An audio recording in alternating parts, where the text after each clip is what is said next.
Kajal Kajal good morning भाभी। Good morning. इतना अबेर ले सुतेल बाड़ू? बुझाता तुहार नींद पूरा नहीं क्यों होता? नींद कहाँ भाभी।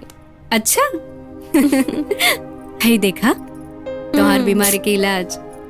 ओह देखा ना एक बार, लड़का बड़ा सुंदर बा। लड़का भले सुंदर होई भाभी, लेकिन हमारा वाला करोड़ों में एक है। एक मिनट हमके कॉलेज छोड़ दे बा?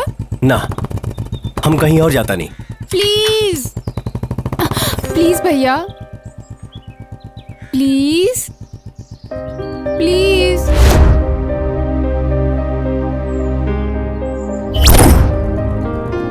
प्लीज भैया, please please please please please please please.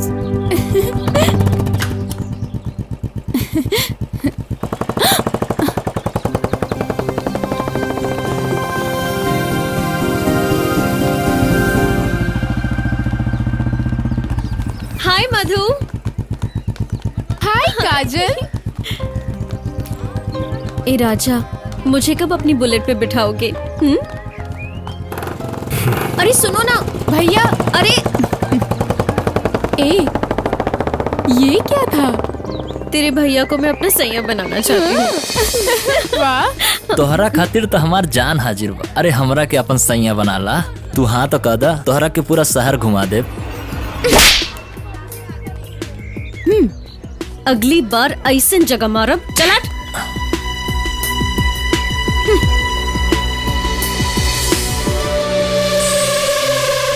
कितना कुछ हो गई। तय हमरा के फोन ना कर ले एकती का भाई? भैया हमरा एगो लड़की मिल गेल रहे बस में, यही से ही सब भइल।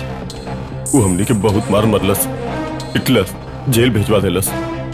का करते? का नाम है होकर? कहाँ मिली हूँ? नाम तो नहीं पता होकर, लेकिन बस बस तोहरा रिहाई के पहले होकर विदाई कर दे। हम विदाई कर दे दुनिया से।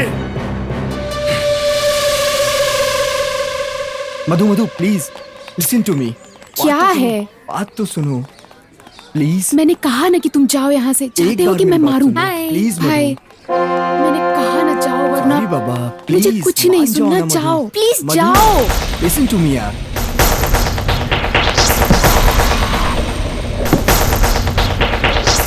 प्लीज मेरी बात समझने की कोशिश करो। छोड़ो मुझे। अरे भैया तोर हिम्मत कैसे भाई? भैया भैया हमरे बहन के हाथ लगावे के? हाँ? भैया भैया भैया भैया, जैसन रहुआ सोचतानी वैसन कोनो बात नहीं खे। तो फिर का बात है? भैया अरे बोल ना। भैया हमनी के एक दूसरे से बहुत प्यार करेनी।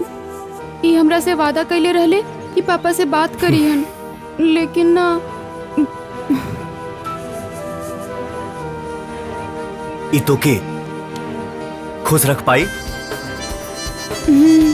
जी भैया।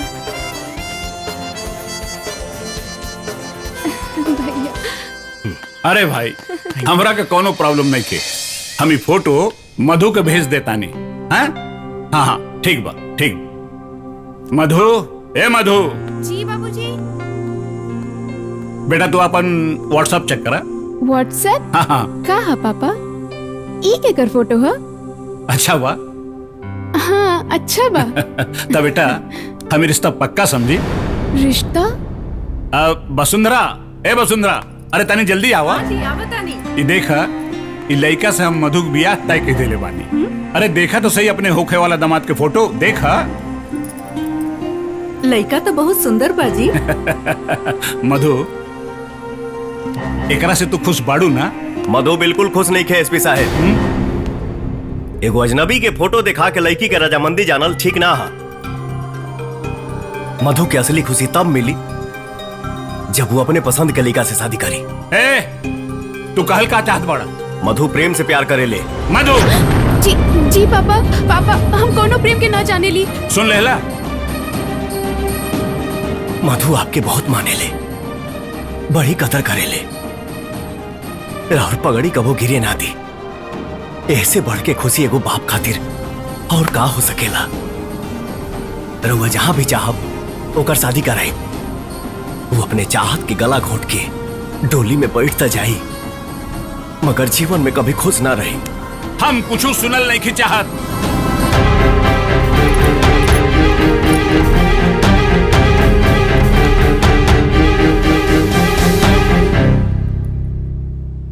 बाबूजी, हे बाबूजी, अरे आप कम से कम हमारे बात पे भरोसा करें। लड़का अच्छा बा। ठीक बा।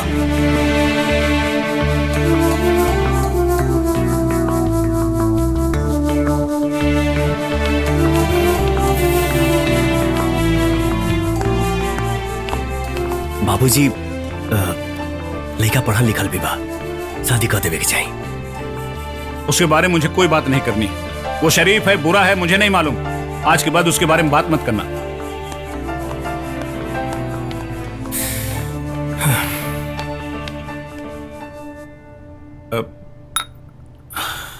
कौना भरोसा के साथ तू कह सकेला कि लइका हमरी मधु के खुश राखी? भरोसा तो इहो नहीं खे कि छोड़ल सांस वापस आई कि ना।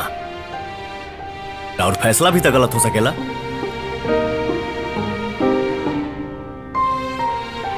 ए बाबूजी, एक बार, सिर्फ एक बार हमारे बहन के प्यार पर यकीन करके देखी।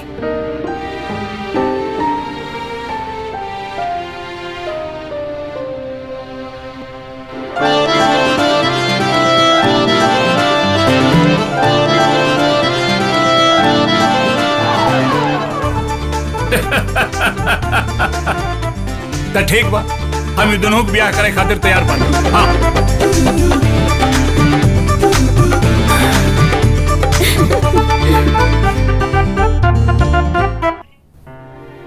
हाय, एक तो शादी होके जाता, रातों दिन चांदनी काटी है।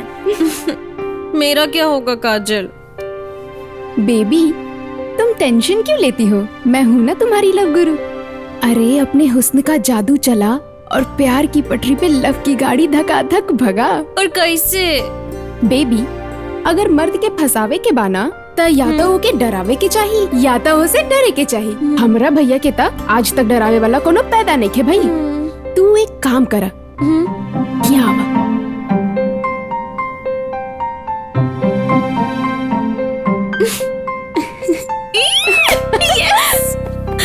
तो के पावे खातिर कुछ ना कुछ तो करी ही के पड़ी।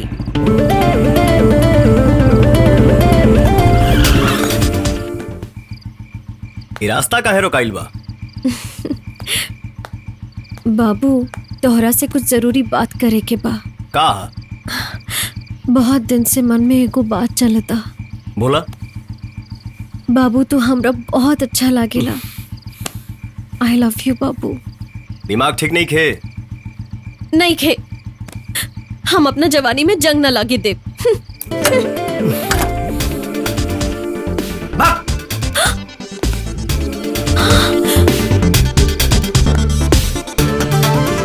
भैया, हमनी मॉल में बानी, जल्दी आओ ना प्लीज। ए, ये कैसा है? अच्छा है, ये वाला। अच्छा वो? है।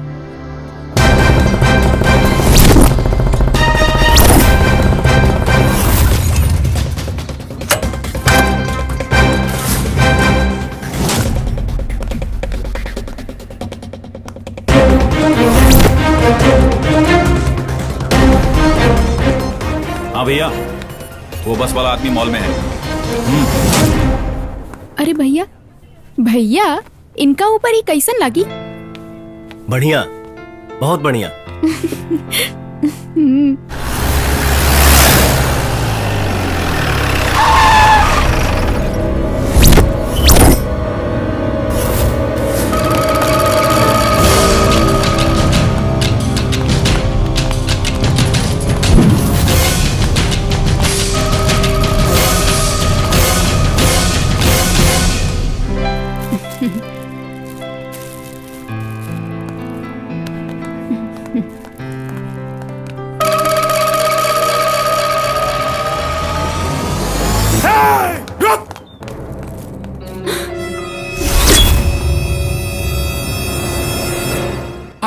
तोरा वजह से हमार भाई जेल में बा।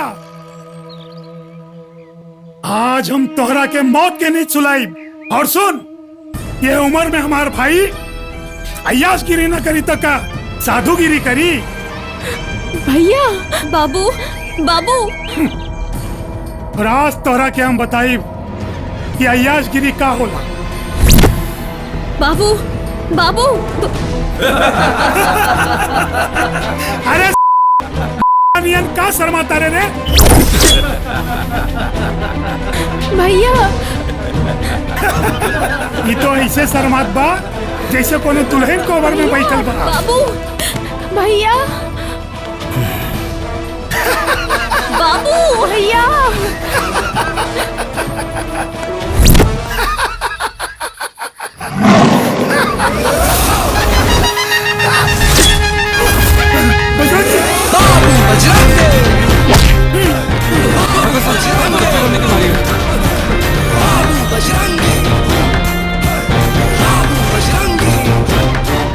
शेर अगर खामोश रहे तो एकर मतलब ही ना है कि शिकार कईल भूल गए।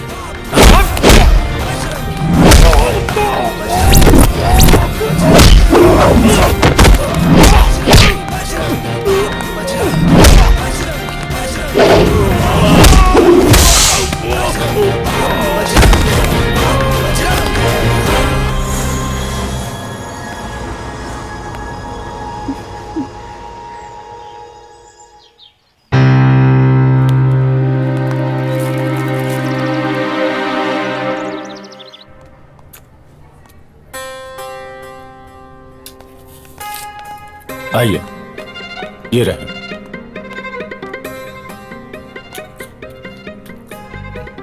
मारपीट कैसे हुई? किसने मारा तुम्हें? बताओ हमें।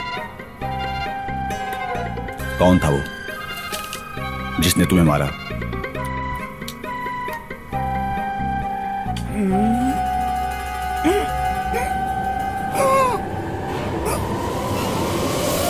रजनीकांत। क्या बक रहे हो? रजनीकांत ने मारा तुम्हें? छट्टन, सर जो पूछ रहे हैं सही सही बता कि तुझे किसने मारा?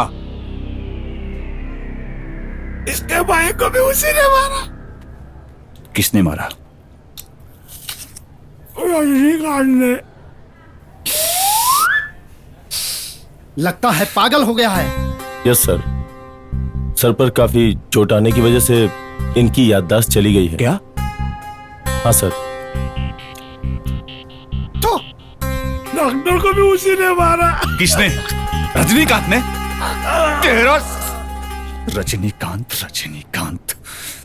डॉक्टर साहब, इसकी स्थिति में जैसे सुधार आए प्लीज इन्फॉर्म मी। श्योर, कम।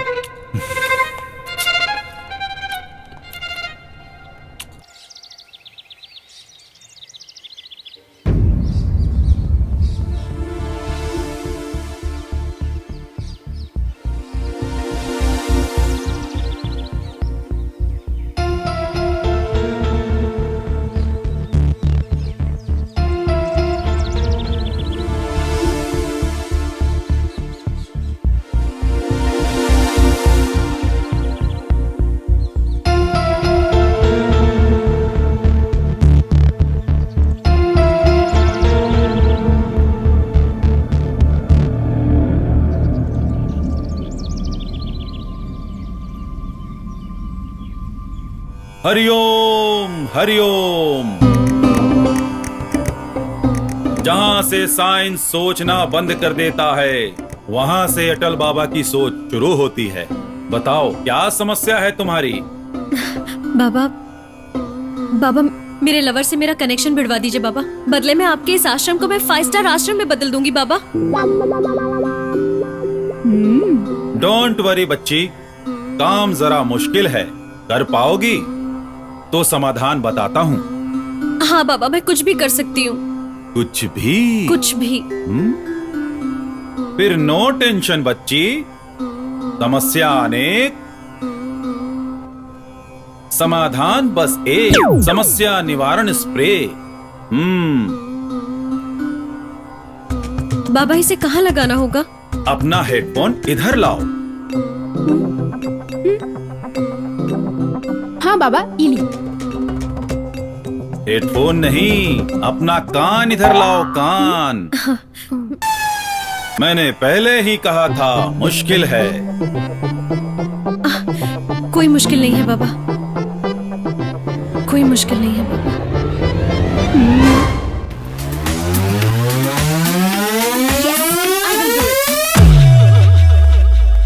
आवा। अरे काजल, आज तो तोहर काम आसानी से हो जाई।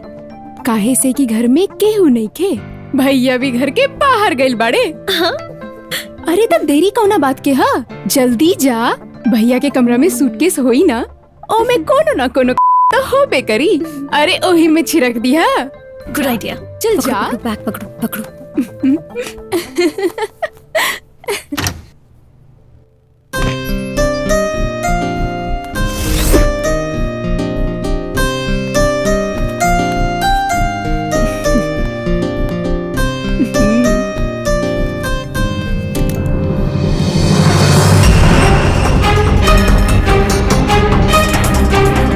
अरे बाबू के बैग में रिवॉल्वर कैसे? काजल, का करत आड़ू? जल्दी आवा। हाँ हाँ आवतानी। काजल। हमारे बीच में माननीय कैबिनेट मंत्री भाई सईद आलम जी, हम नौजवानों किसानों के नेता मजदूरों के मसीहा माननीय सईद आलम जी हम लोगों के बीच में पधार रहे हैं। इनका जोरदार तालियों से स्वागत करके इन्हें इस सभा में सम्मानित किया जाए।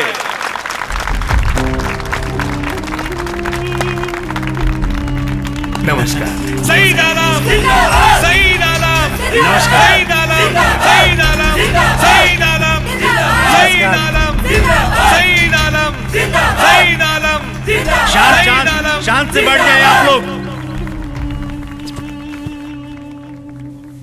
आप मंच पे बैठे सारे गणमान्य लोग, भाइयों, माताओं और बहनों, आप तमाम लोगों का तहे दिल से इस्तकबाल करता हूं और स्वागत करता हूं। मैं यहां कुछ वादा करने नहीं, बल्कि एक छोटी सी कोशिश करने आया हूं, क्योंकि कोशिशें अक्सर कामयाब होती हैं और वायदे अक्सर टूट जाया करते हैं।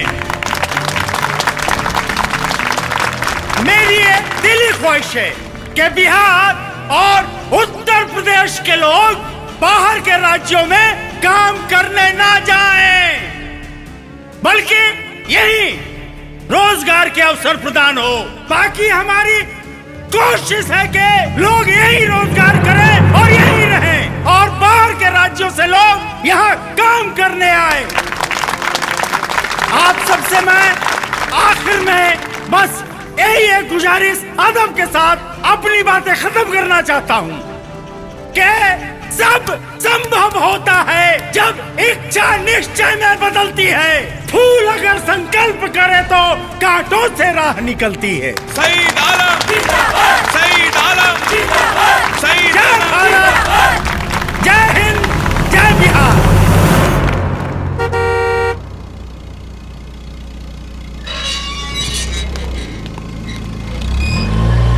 भाईजान से हमारी बात हो चुकी है, आप इनके संपर्क में रहिएगा। आपका सारा माल नेपाल के रास्ते सही सलामत पहुंच जाएगा। बस ईमान खराब मत कीजिएगा, वरना अंजाम भुगतने को तैयार रहिएगा। सलाम। इनका काम करा देना और ध्यान रखना कि हाँ। जय हिंद सर। अरे जय हिंद। कैसे आना हुआ? सर, मुझे इन्फॉर्मेशन मिली है कि आपकी जान को खतरा है। सर, मेरी इन्फॉर्मेशन 100% सही है। देखो सिंह, ऐसा कुछ भी नहीं हो सकता है, और हाँ, मेरे से खतरा जरूर अपोजिशन वालों को होगा। सर, आपकी जान की हिफाजत करना हमारी जिम्मेदारी है। मैं आपकी सुरक्षा में 10 हवलदार तैनात कर देता हूँ, जो आपकी जान की हिफाजत करेंगे। अब जैसी आपकी इच्छा है एसपी साहब। चलता हूँ सर। अरे चाय वाय तो पीजिए। थैंक यू सर, फिर दोबारा कभी। एसपी साहब बचाए। अब साला मुझे किसका डर है? मंगल मांगले शिवे सर्वार्थ साधिके शरणे त्र्यंबके गौरी नारायणी नमोस्तुते। ओम मंगलम भगवान विष्णु मंगलम गरुड़ध्वज मंगलम पुंडरीकाक्षाय मंगलाय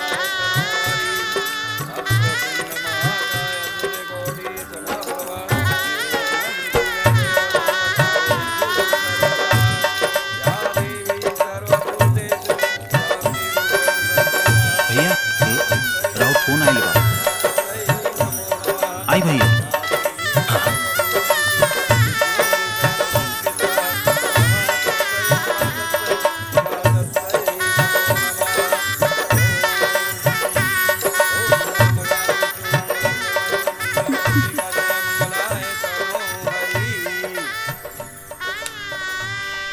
हेलो बजरंगी।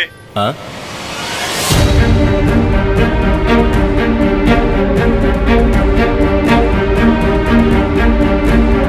खुश रहो बेटा, खुश रहो। खुश रहो बेटा। हैं? एक मिनट हटा। क्या बात है इंस्पेक्टर? सर, जो आपके घर में लड़का रह रहा हाँ, है हाँ। वो बाबू नहीं, एक मोस्ट वांटेड मुजरिम है जिसे पुलिस तलाश रही है।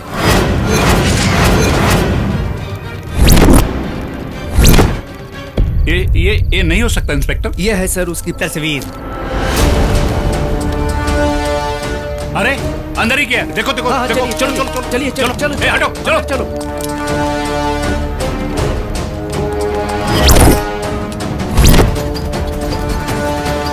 कुछ लोग इधर जाओ, कुछ लोग उधर जाओ, चारों तरफ छान मारो। Hello control room. यस सर। शहर के सारे रास्ते, सारे नाकों पर नाकाबंदी कर दो, अपराधी भागने न पाए। जी सर, अभी करता हूँ। यस ओके सर। ओके। यहाँ नहीं है सर, लगता है भाग क्या गया। भाग गया? हाँ सर। जल्दी से तुम लोग पूरे शहर को चारों तरफ से घेर लो, भागने न पाए वो। जाओ। जी सर। और मिलते ही खबर करना मुझे। जाओ। ओके सर।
तोहरा सूटकेस में रिवॉल्वर देखते ही समझ गई रहनी कि कुछ तो गड़बड़ जरूर बा।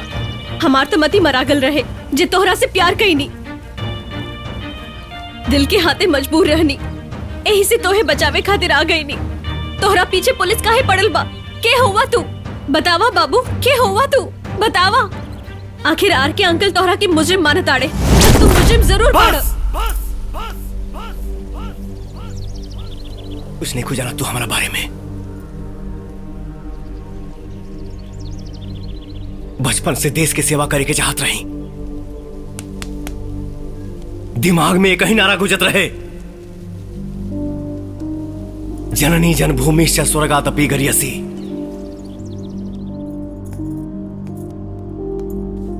अच्छा बच्चों, ये बताओ कि आप लोग पढ़ लिख कर भविष्य में क्या बनना चाहते हो?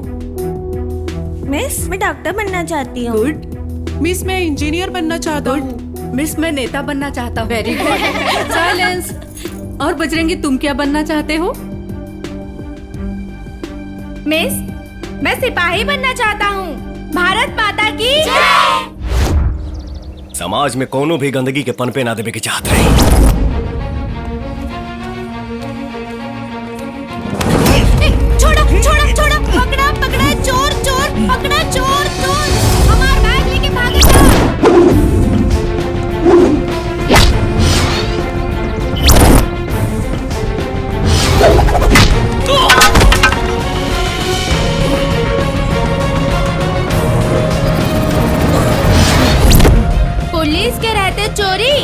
कब्बो ना।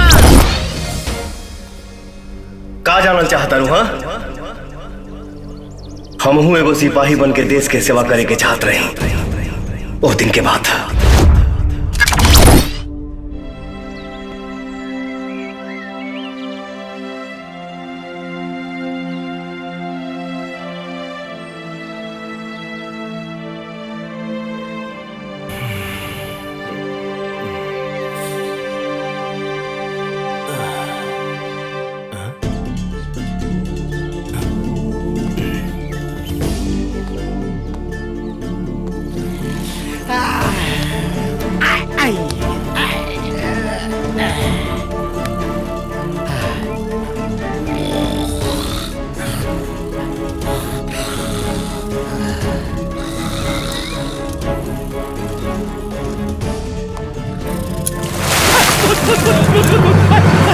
अरे साढ़ सर पे सूरज आगे अभी सुतल बड़ा सर।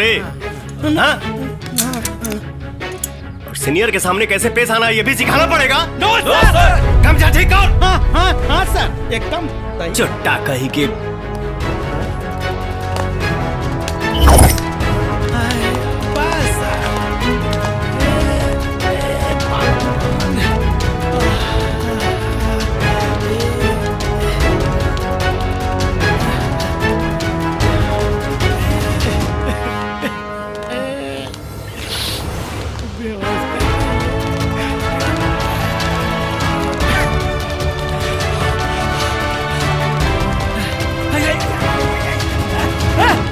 भैया लागत जो तेल निकलिए छोड़िए। का भइल? राहत ना यार, ना तो पेट के अतरिया मुंह से बाहर आ जाए। चलो यार तू एक दो चक्कर लगा ले, हम तब तक दम मार ले। लौटा जी भैया। नो बकवास। ओके सर।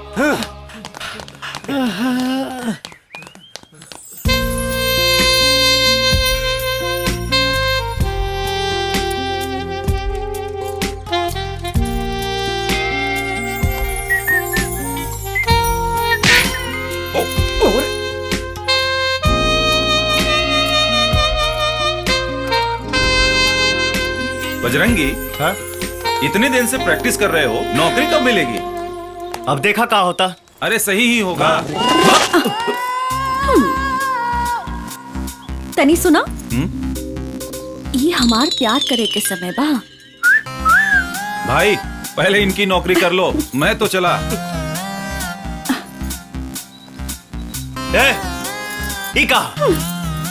अब का बताई ए बजरंगी, अब हमरा बर्दाश्त नहीं के होत। तोरा बिन हमरा रात रात भर नींद ना आवेला।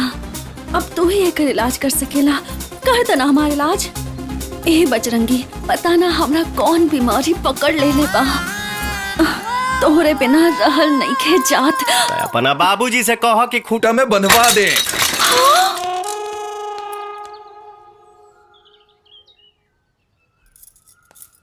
लहरिया लुटाए राजा।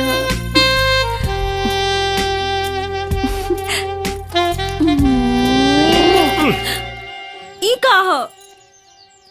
तोरा बाबूजी के शर्त याद नहीं खे का? हाँ? नहीं खे याद तो हम याद दिलाओ था। खाली बात से पेट ना भरेला, पेट भरे खातिर पैसा चाहिए पैसा। बाबूजी पैसा से कोई बिस्तर खरीद सकेला, नींद ना। चुप कर तू। देख बेटा, तू हमरे बिरादरी क्या हुआ, शादी से हमरा कोनो एतराज नहीं खे। बाकी एगो हमार शर्त बा कि हमार होखे वाला दामाद भले ही 1 रुपया कमावे, लेकिन सरकारी नौकरी से बस। सरकारी नौकरी में ऐसा कौन बात बा? लोग प्राइवेट से भी तो अच्छा पैसा कमावेला। अरे चुप करना लायक, जब देखा था बीच में पट्टर पट्टर पट्टर। अरे दादाजी कह के मर गईले कि खेती तरकारी के और नौकरी सरकारी के, बातें कुछ और होला।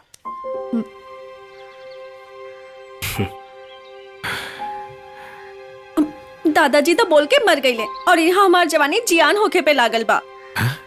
ते का बुदबुदावत रे रे? कुछो ना। ठीक बा, वैसे भी हमार सपना बा पुलिस बने के, भारत माई के सेवा करे के। अब पुलिस बनला के बाद ही पायल के हाथ मांगे रहुआ चौकट पे आई। प्रणाम। बजरंगी, जब तक पुलिस ना बन जाए तब तक नो लव नो रोमांस।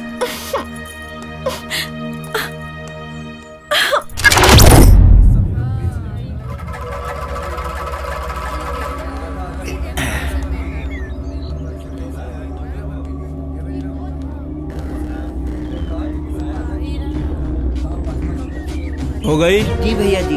चल निकल।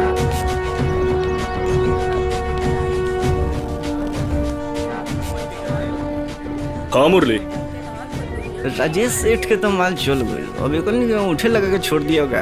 काहे कोनो दिक्कत नहीं ना बा? ना ना देख लिए तू एक एक से साइन कराओ तरह। हाँ हाँ अंगूठा मरवाल भूल है मत। चलाओ अंगूठा लगाओ लोगिन। ये भैया देखा, आज सबसे फिर अंगूठा लगवा था, लागत है फिर आज गेहूं चाउर न दी। चलो अंगूठा लगाओ। राशन दा? राशन खत्म हो गई, चलो अंगूठा लगाओ। राशन आइल बा तो राशन कैसे खत्म हो तू गई? जानता रह? राशन खत्म हो गई बा, चलो अंगूठा लगाओ। ना लगाई, पहले राशन दे। समझ में नहीं खे आवत तोरा, चलो अंगूठा लगाओ। ए बड़ो का रे, मुरलिया के बात तोरा समझ में नहीं आवत। बाके तू ठीक नहीं क्या करब, जब राशन आइल बा तो राशन कैसे खत्म हो गई? ए बड़ो काहे वक्त से पहले अपना मौत के बुलावा तड़ा। मुरलिया बात से समझावता समझ जो, ना तो लात से समझाई। गरीब ऐसा है के तू लात मरवा, तोरा का लगत बाकी तोरा सबक सिखावला क्यों नहीं खे? क्या करा के बोले भी? कोनो गुंडा के, पुलिस के कि कोनो नेता के? ना ना गुंडा, ना नेता, ना पुलिस, गरीबन के मसीहा, धर्म सम्राट, भारत माँ के बेटा के बुलाई। चल बोला बोला।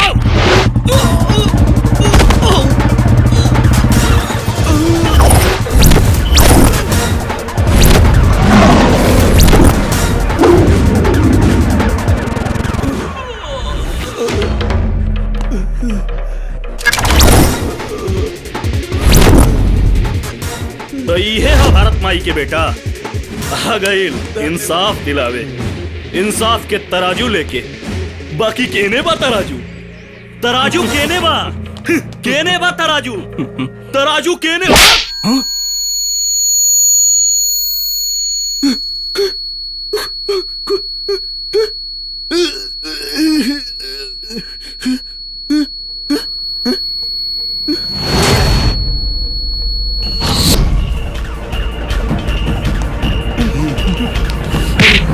छोड़ दो, तराजू पता चल गई। छोड़ दो।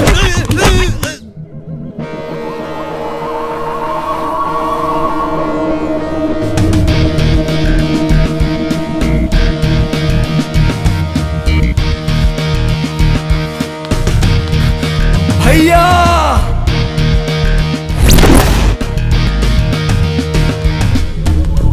बाकी भैया के सिपाही लोग थाने ले गए हैं।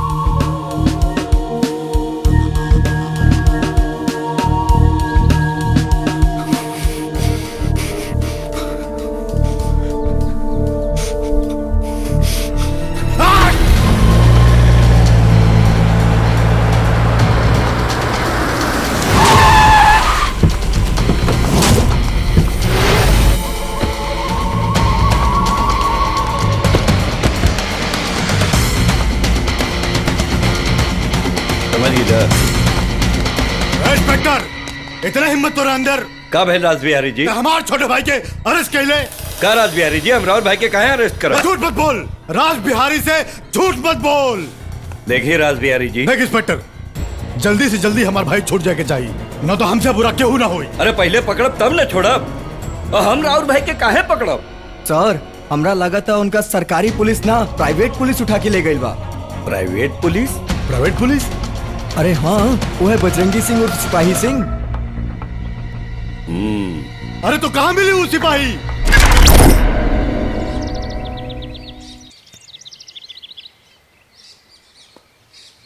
हे लोटा। यस सर।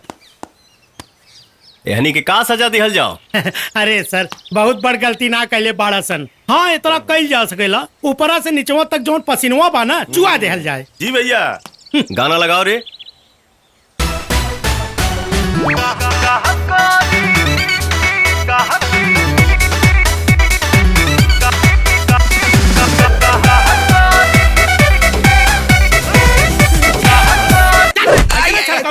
हल्का दो ना कुछ। चल तू चल अंदर, चल। तू नाच के बता।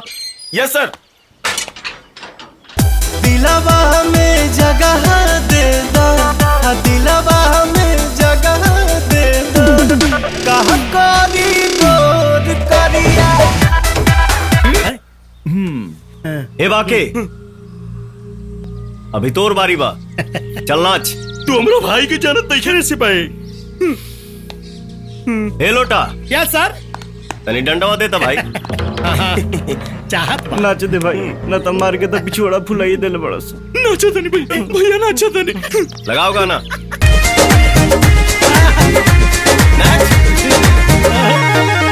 जब मैं आई सुहाग वाली रात रे, उसने चुम्मा से किया शुरुआत रे। जब मैं आई सुहाग वाली रात रे, उसने चुम्मा से किया शुरुआत। पहले घूंघटा उठाया फिर बेड पे। बंद कर।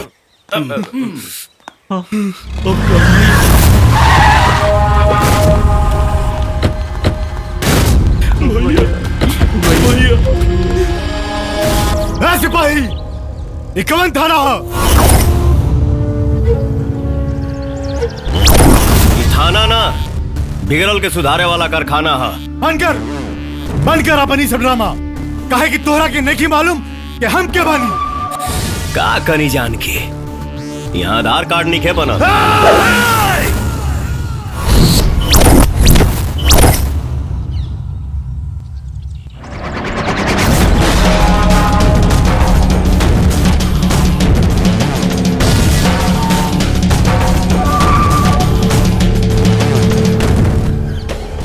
कान ठीक बा हमार, लेकिन दिमाग अक्सर खराब हो जाला।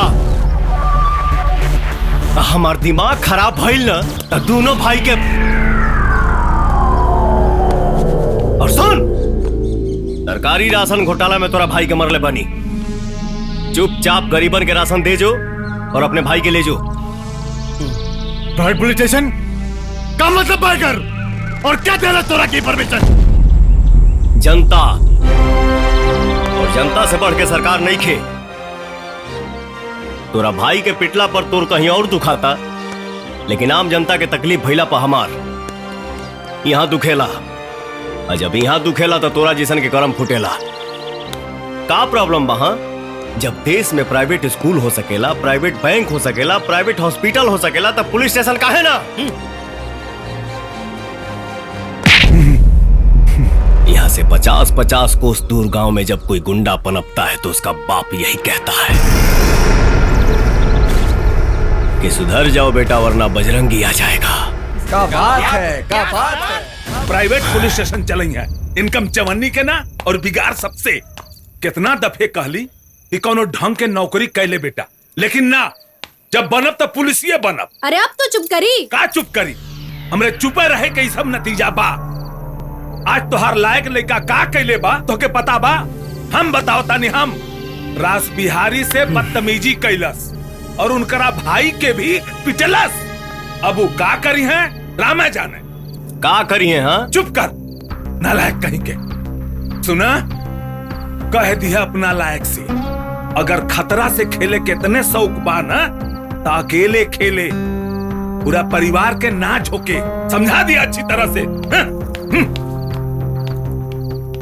ए ज्योति, जो खाना लेके आओ।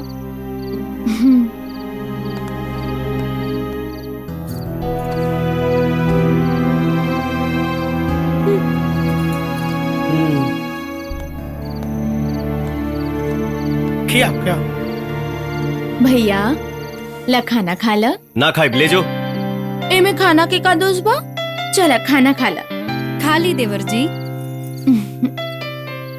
अरे पागल, ऐसे ही जय जयकार ना हो खेला। कोशिश करे वालन के कबो हार ना हो खेला। अंबानी नु तुम्हार भाई है बलराम। पापा तो ऐसे ही कहत रहलन, कोई कुछ भी कहे, हमार दिल कहता एक दिन तो पुलिस जरूर बनबा। अब खाना खा। हाँ भैया, बहन सही कहतिया। अब तक खाना खा ले। अब खा भी ले इंस्पेक्टर साहब।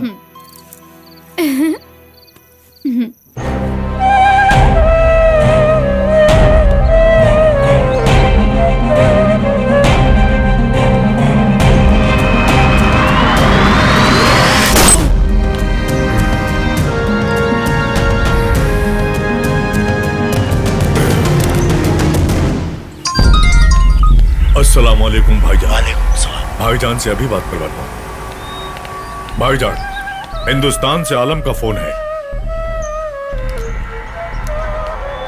कहिए। कोई डिस्टरबेंस तो नहीं हो रही है ना खान साहब? डिस्टर्ब हम आपसे नहीं, आपके सीएम से हैं।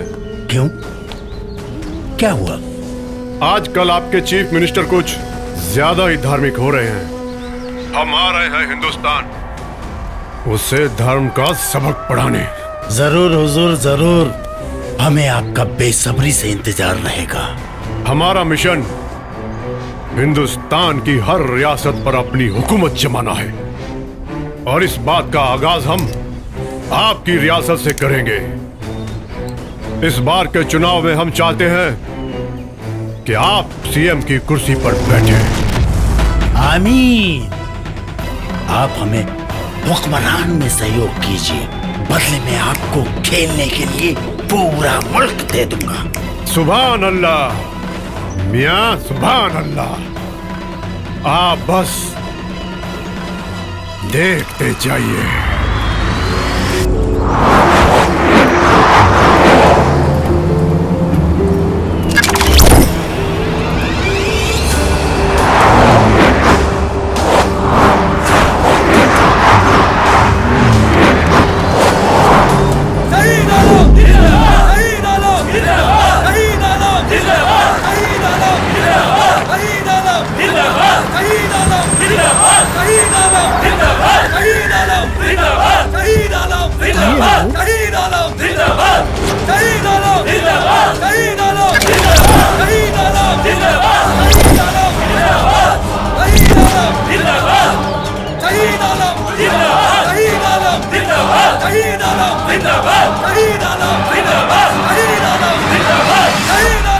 शांत हो जाइए भाइयों, शांत हो जाइए। लो आ गए। कुछ लोगों के कुंडली में हार होती है, लेकिन वो लोग जीत के हसीन सपने देखना बंद नहीं करते। जी, अरे इन्हें तो शर्म भी नहीं आती। इतनी बार चुनाव हारने के बाद भी अगर मैं होता तो आत्महत्या कर लेता।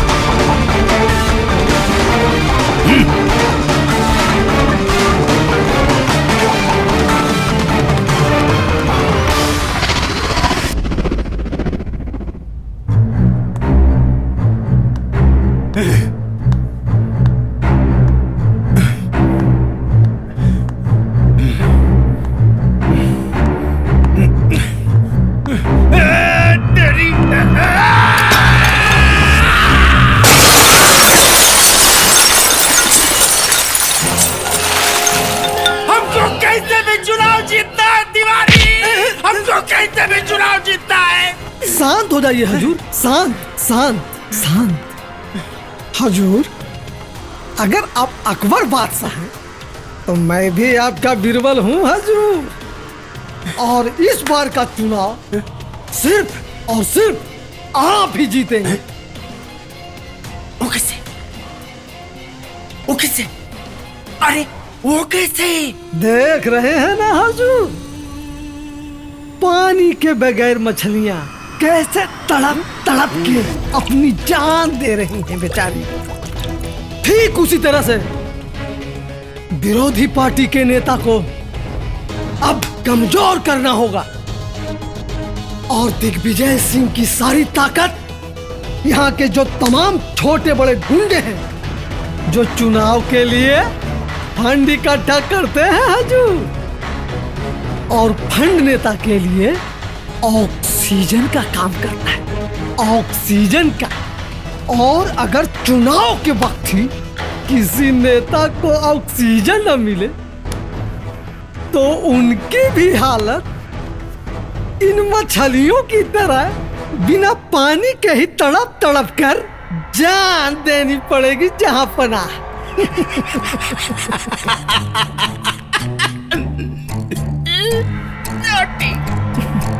ऐसे ही तुम्हें हम काम पर नहीं लगाया टन तिवारी जी।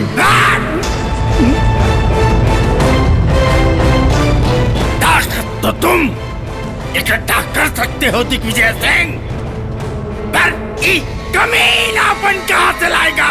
कमीलापन हाँ?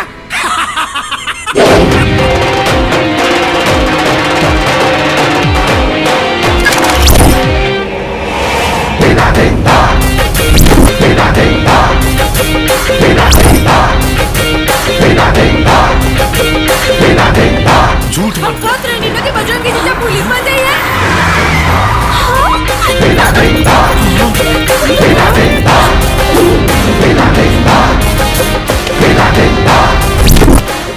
ये ना हो सकेला। अरे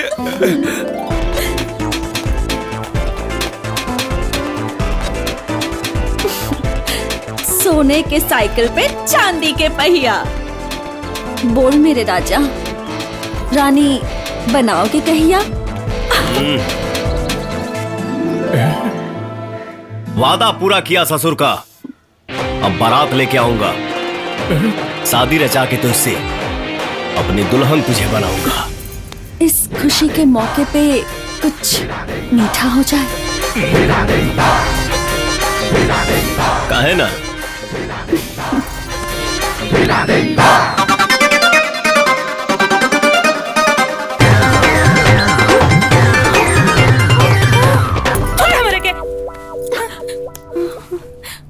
लॉलीपॉप समझ के चूस देबे का हमरा के?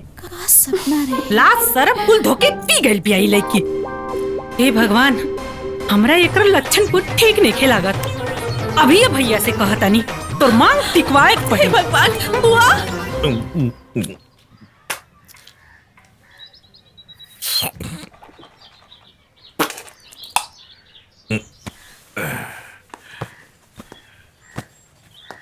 भैया बोल। सुना अपने बेटी का करतूत। करतूत बौरा गइल बिया तोहर बेटी। का भइल? अब तनिको देर मत करा। भइल का बोलबे? का बोली? भौजी से कह दे, उनके से पूछ लिया। बाकी जितना जल्दी हो सके एकर बियाह करा द, नहीं तो इज्जत का तमाशा देखे बदे तैयार हो जा। कुछ समझ में नहीं आई।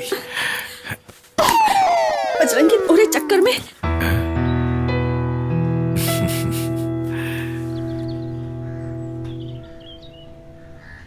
बेटा बेटी के शादी में जरूर रही है लोगन। तोहनी के चलते ये शादी दहेज मुक्त हो रहा है। अरे चाचा, अब इतना हमार फर्ज रहे। दहेज दरअसल एगो समाज की बीमारी है। आप जाएं, हमने जरूर आएंगे। ले वो फाइल रख दे। हमके कंप्लेन करे के बा। कहीं ना का चोरी भइल बा? चोरी नहीं खे भइल। डाका पड़ल बा ना। बूझ गई नी, लूट ले ले बा। बस तोहरे ही थाने के इंस्पेक्टर के खिलाफ कंप्लेन करे के बा।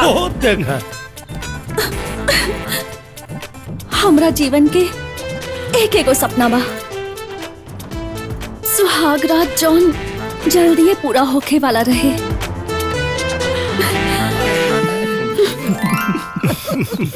लेकिन तोहारे इंस्पेक्टर के वजह से आज लेना पूरा भइल।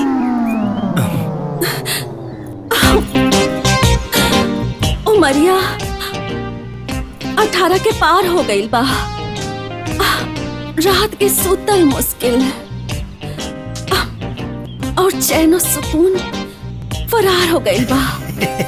और का समस्या बा मैडम जी? जवानी जियान भइल जाता। घर के सब लोग परेशान हो गइल बा। हमार उलूल जुलूल हरकत में बरकत हो गइल बा। हाय रे माई, हम कहाँ जाएं? कहाँ जाएं? कहाँ जाएं? इतने गर्मी ले सले बदेही में तबिया कॉल लेके उसे प्यार के हुआ और शादी के हुआ से कि हमके ना आवे। प्यार क के एहसान करत रुका। एगो साधारण लड़की हो, कोनो जन्नत के हूर और स्वर्ग के परी ना। अच्छा एक बात बताओ, ऐसन का खास बतोरा में कि तोरा पके उमर मिटी? नाक 3 धूर में फैलल बा, आँख उल्लू नियन, और दांत बुझाता भुखाइल शेरनी के और बाल। मर्डर कर बे। हाँ। कर ना।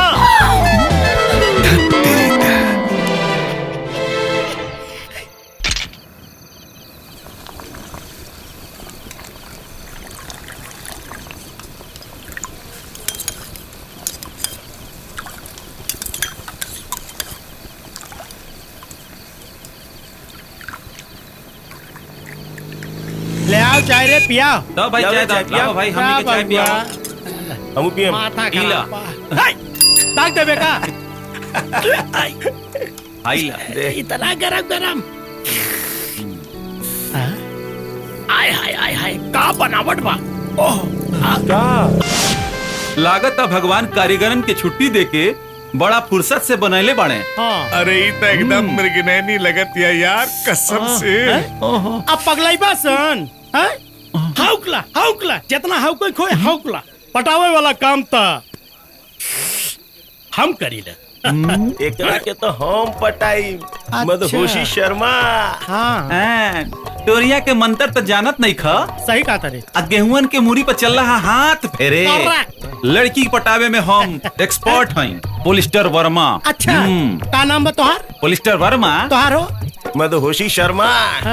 चल के देखल जाओ और लड़की पटावे में ना दम लागेला और जकराम रही दम ना बेटा वही गाड़ी खुट्टा। चला चला देखल जा। ठीक बा चारक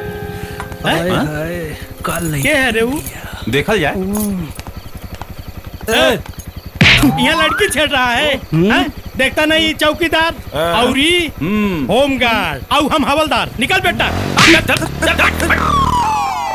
कबूतरा। आओ मैडम ई लाली लिपस्टिक लगा के सज सवर के चलबू ना तो आजकल का है ना कि मर्दन के नियत खराब हो जाना बुझलू ना।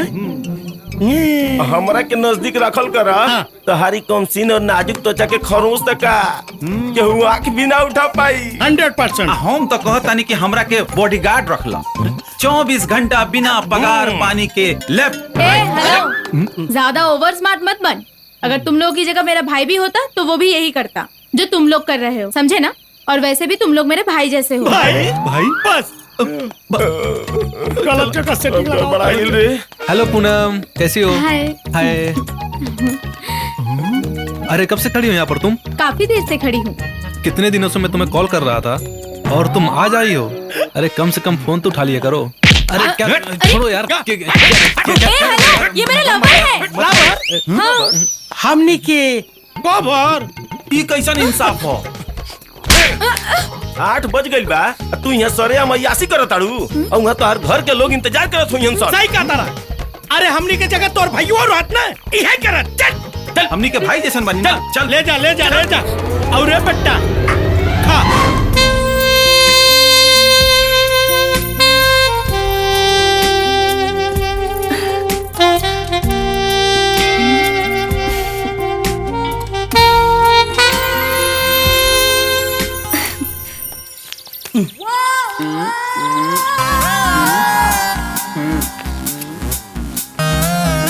इल्ला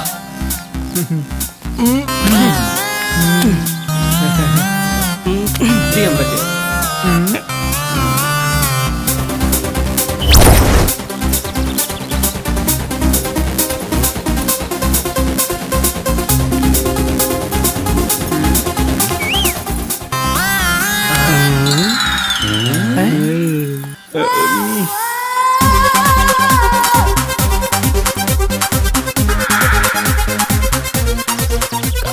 नहीं देखा सन।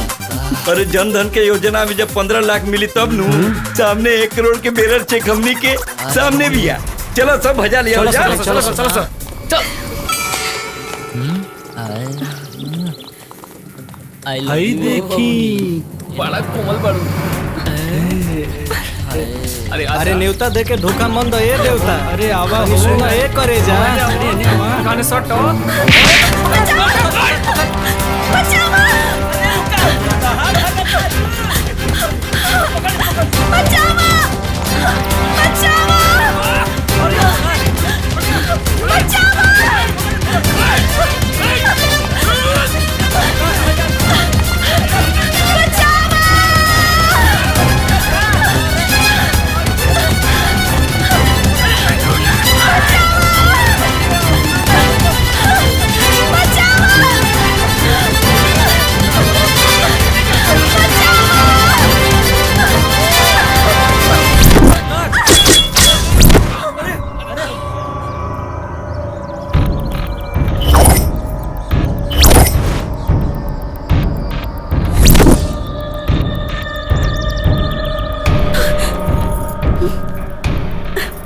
हमरा में जरूर कोनो खास बात बा, ना तो एकनी के हमरा पीछे ना पड़ते सन।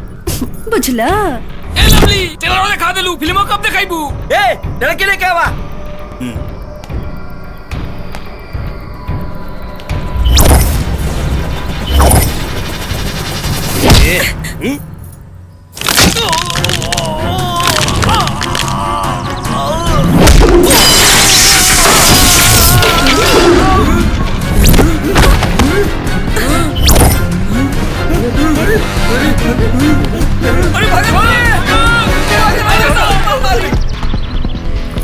का है सब? तू ही तो कहले रहला कि हम खूबसूरत नहीं की, तो हम लाइन मार के चेक करत रहनी। एक और बात सुन ला, हम मर जाए लेकिन केहू और से ब्याह ना करब। अरे पगली, तोरा बिना हम भी ना जी पाई। तो कुछ बतावा ना। आइडिया। आइडिया? हाँ, हमारा करता। तू अरे फिर हमसे शादी करी के बाबूजी के छक मार के हमार ब्याह तो उसे करे के ही पड़ी। कैसन बा आइडिया? आहा, कहे के निके तोरा आइडिया के बहुत खूब। कोयला के बाद शादी ना, जेल होला रे बाउली, जेल। हमारे बजरंगी के जेल होई ना। फिर कैसे होई हमने के हनीमून? यकीन करा, हम पुलिस वाला जरूर बनब। इला चकाचक। आहा। एक नंबर। ए कारे देखा ताड़े बुलेटिया साफ कैले वाली एकदम। तू लोग जा। ए तू चल हमारे साथ। कहाँ जाता रे? जा तनी अपन काम करे। मटर गश्ती छोड़, हाई पैसा पकड़ और जाके मनोरमा कोऑपरेटिव बैंक में जमा कर दी है। ठीक बा। तनी ध्यान से। हाँ। चली।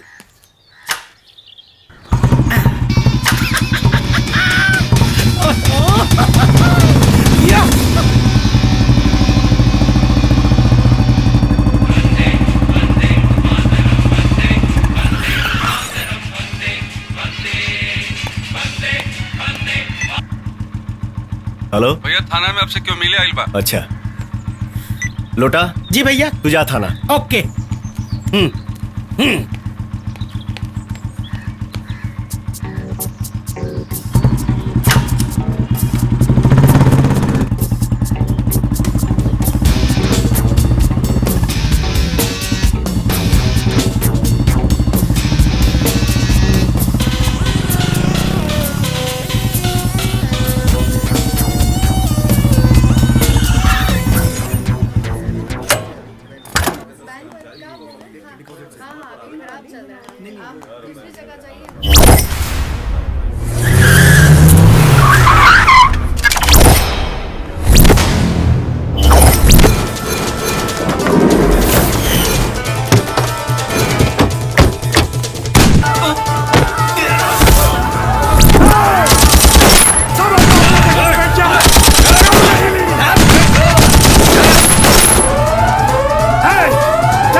बैंक नहीं, आम जनता का विश्वास है।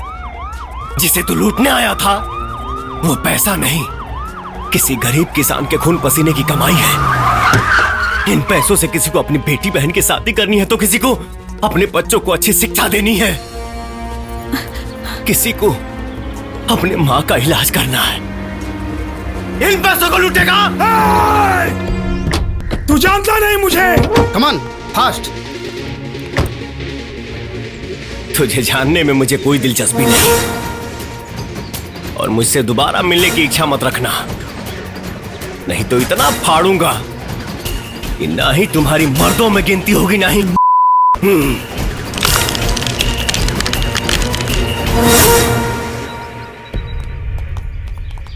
किस किसने मारा इन सबको?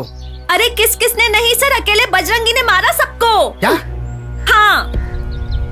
हवलदार, सबको अरेस्ट कर दी। Good, very good gentleman. क्या करते हो? कुछ खास नहीं सर। सर पुलिस वाला बनने के चाहत आड़े रवा कुछ कर सके नहीं का इनकरा खातिर। सर प्लीज। ओके, कल हमारे ऑफिस में आकर मिलो। कमान मलिक। चलो बाबूजी के लगे। चलो चलो।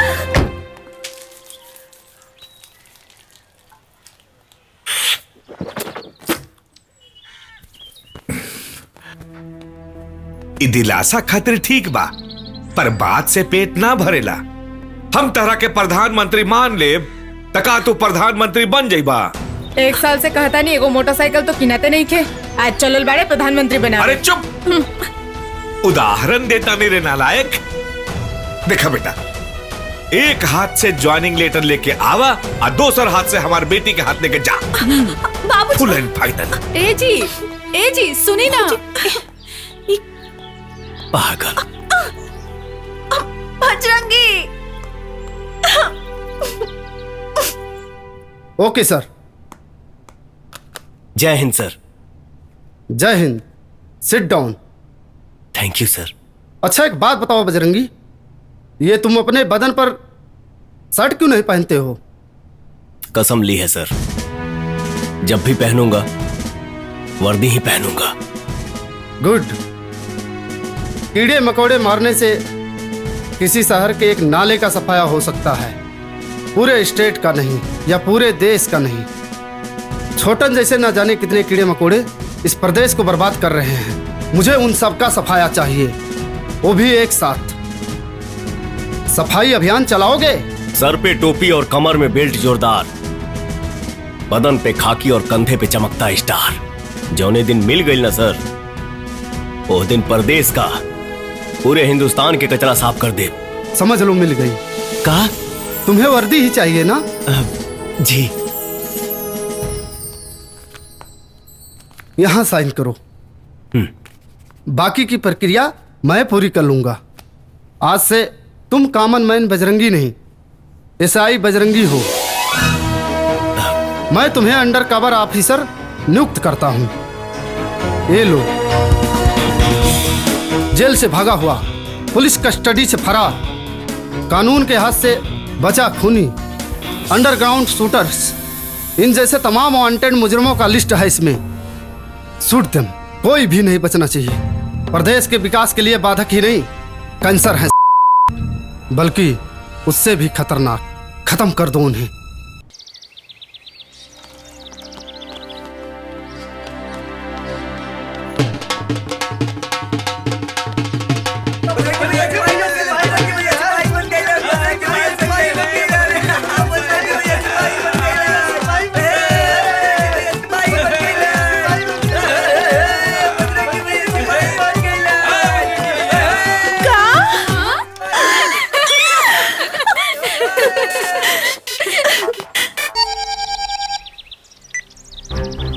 भैया कॉलेज सप्लाई होता, जल्दी आई जल्दी। अच्छा।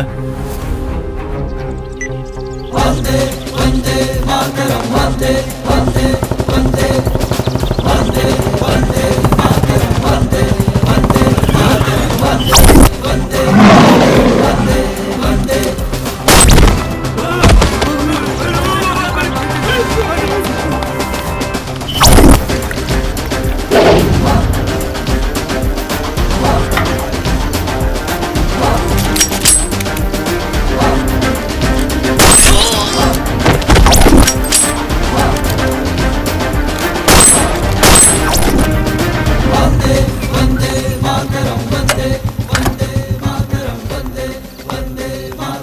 वेल डन बजरंगी। मुझे लगता है तुम जल्द ही कामयाब हो जाओगे। जो आपने मुझे आदेश दिया है बहुत जल्द पूरा होगा। गुड, जय हिंद। वेल डन। एसआई बजरंगी ने अपने डीआईजी के आदेश पर शहर के चारों तरफ सनसनी फैला दी है। क्राइम की दुनिया के बादशाह लोग भी उससे पनाह मांगने लगे। बजरंगी ने सारे गैर कानूनी धंधों को जड़ से मिटाने का बीड़ा उठा लिया है। एसआई बजरंगी के अंदर कूट कूट के भरी हुई जनता उनसे काफी खुश है। वो अपने ड्यूटी में इतने मशगूल है कि दिन और रात कब खत्म होता है पता ही नहीं चलता। चंद्रशेखर आजाद और राजगुरु जैसे महान लोग अपने वतन के लिए शहीद हुए थे। बजरंगी के सक्रिय कारनामों को देखकर ऐसा लग रहा है कि बहुत जल्द ही इस शहर से क्राइम का नामो निशान मिट जाएगा। इस देश का औलाद एसआई बजरंगी एक फौलाद की तरह काम कर रहा है। बजरंगी बजरंगी बजरंगी फौलाद की औलाद है, उसे किसी भी कीमत पर इस बार खरीदना पड़ेगा, वरना इस चुनाव में लंगोट भी बेचना पड़ेगा।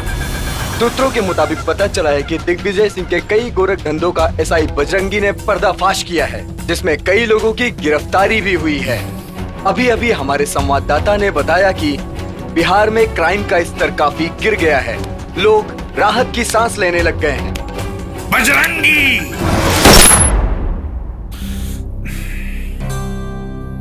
सर, ये सब क्या है? नो अरेस्ट, नो रिपोर्ट, फैसला ऑन द स्पॉट। आपने उसे हीरो बना दिया है। सच कह रहा हूं, उसकी आंखों में एनकाउंटर का भूत सवार हो गया। मुझे तो लगता है आम पब्लिक खतरे में है। ऐसा कुछ नहीं होगा मलिक, बस तुम देखते जाओ। बेऊर जेल पटना के खतरनाक अपराधी छोटन उर्फ छोटूलाल यादव कल रात पुलिस की आंखों में धूल झोंककर फरार हो गया। पुलिस उसे खोजने की पूरी कोशिश कर रही है, लेकिन छोटन अभी तक पुलिस की गिरफ्त से फरार है। साफे लतखोर।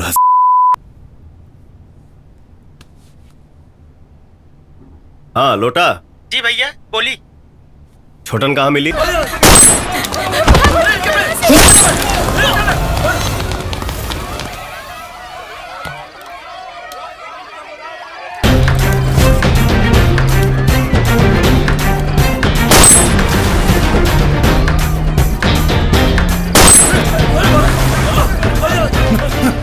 ना ना ना भाई, हमरा के ना मारी। वही जे रुक जा। बजरंगी रुक जाओ।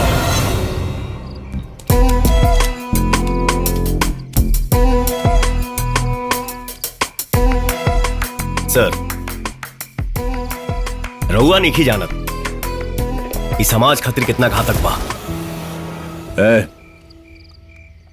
डिपार्टमेंट में नया नया आयल बड़े और हमारा के तोरा से ढेर पता बा कि के कहा जितना कहल जाए उतने कर। एकरा के मार के बड़का हीरो बने का कोशिश मत कर। रहुए मार दी और बन जाए हीरो। हमके समाज के फिक्र बा, आपन ना। शूट करी। अगलो मत। सरेंडर कई अपराधी के मारा गुनाह। हाँ, हम सरेंडर करने के तैयार नहीं। गिरफ्तार कर लगे जेल ले चला। हाँ, ना, ना। कुछ ना तरह के अंबानी ना। रहुआ हमारा अपन समय जियान करत नहीं। इस समय करा से हमनी के बतियावे के ना यमराज से मिले के हा मारे दी। Stop stop. Do you know who I M? Police वाला बाड़े, पुलिस जैसन पेशा। हीरो बनने का कोशिश मत कर। हमारा नजर में हर पुलिस वाला हीरो है। हमें के जिंदा ना ले जाए दे यहां से।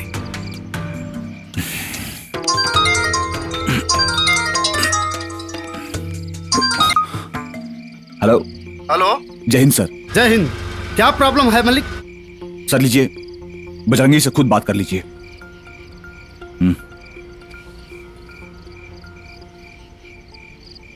सर ये छोटन को छोड़ दो, वो अपने आप को सरेंडर कर चुका है। तुम उसे नहीं मार सकते हो। नहीं सर, बजरंगी जस्ट लीव हिम।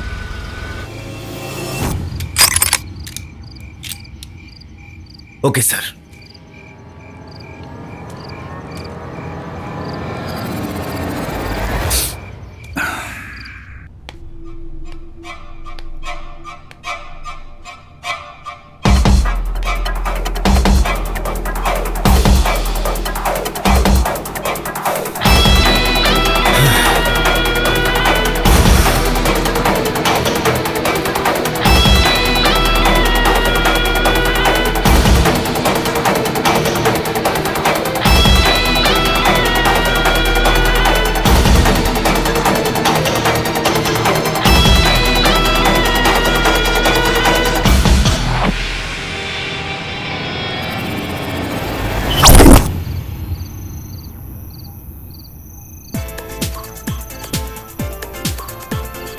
सब रेडी है हुजूर?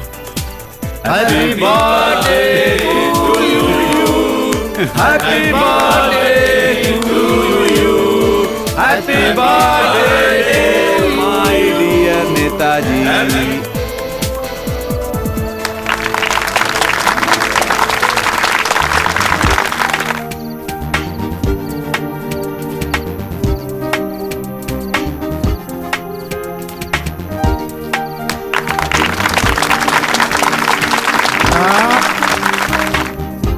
आइए, चलिए चलिए, आइए पार्टी एंजॉय कीजिए, चलिए।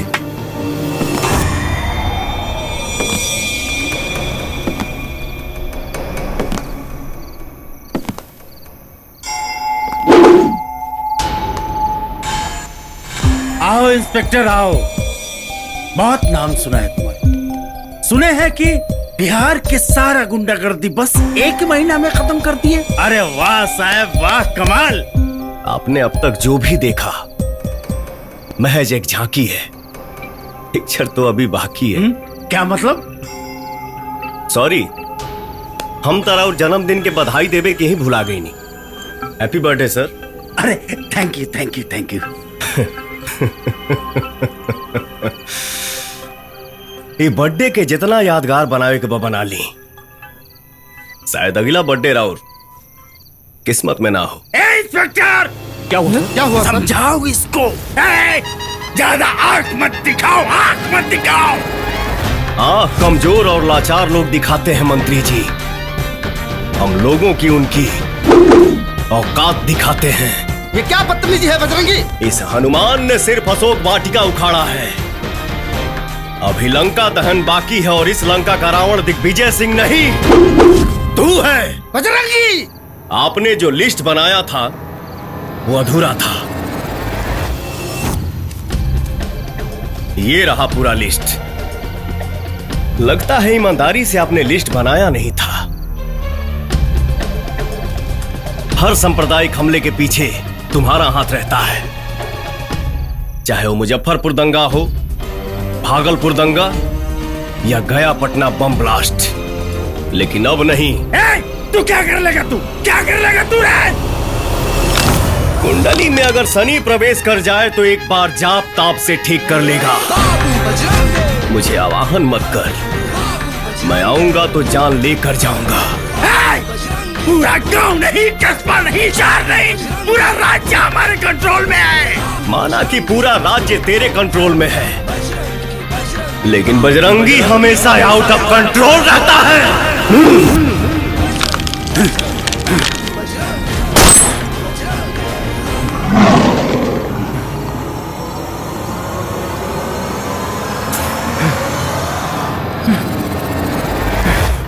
अंजनी बाबू हमरे वह से माफी चाहता नहीं। अरे अरे का बात करता नहीं रहुआ? बजरंगी के बारे में हमार गलत सोच रहे हैं। ऐसा का बात हो? अपन बिटिया के ब्याह बजरंगी से तय करे आइल बानी का।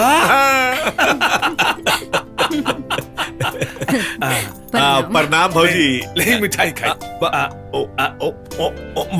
मुंह भर कर बधाई हो। अरे पायल, बारात आ गइल बा, अभी ले तू तैयार ना भेलू का? ब्याह करे के मन ना बका? अरे तू का कहताड़ू बुआ, हम तो पैदे भइल बानी शादी खातिर। बिना सुहागरात मनवले मरे वाला नहीं की हम कुछ हो बोले ले लड़की। अरे पागल, तू तैयार हो जा, हम बाहर व्यवस्था देख के आओ तनी। चला हम बतानी। पगली कहीं की। वक्रतुंड महाकाय सूर्यकोटि समप्रभ निर्विघ्नं कुरु मे देव सर्वकारेषु सर्वदा। अब कन्या को बुलाया जाए। हाँ लेके आओ तनी।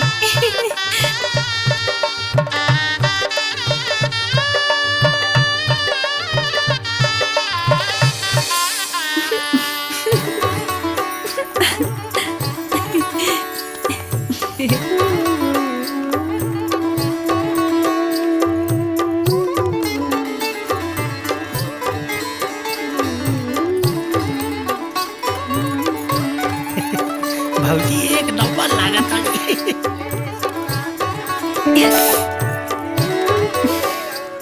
लागल खजुआ है और जो अभी टाइम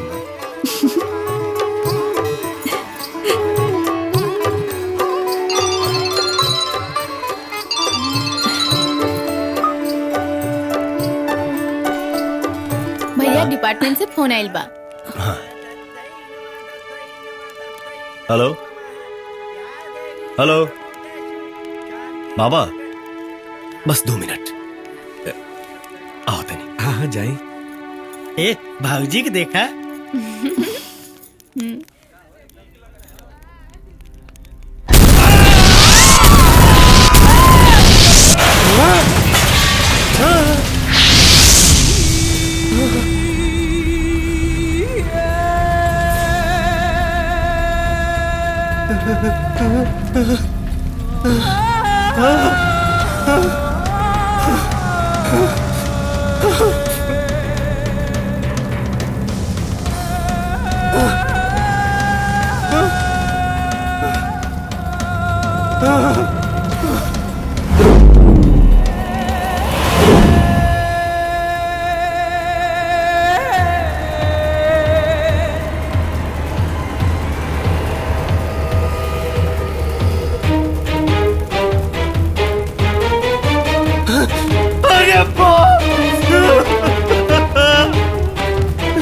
बाबूजी, बाबूजी, भैया,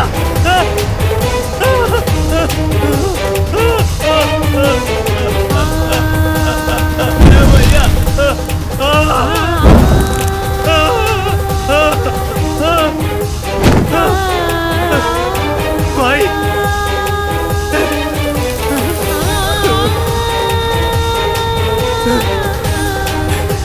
माई, माई, माई रे,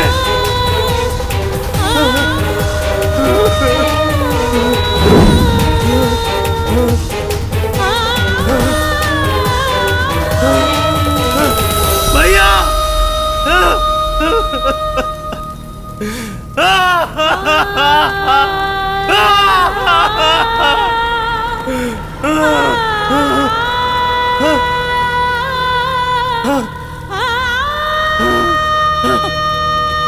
ज्योति, हे ज्योति, जी,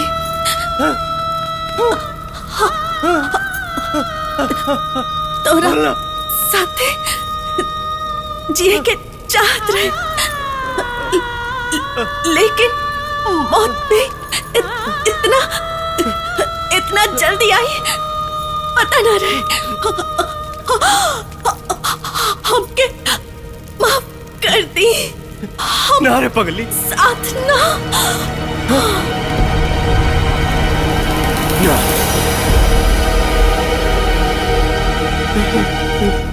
ना,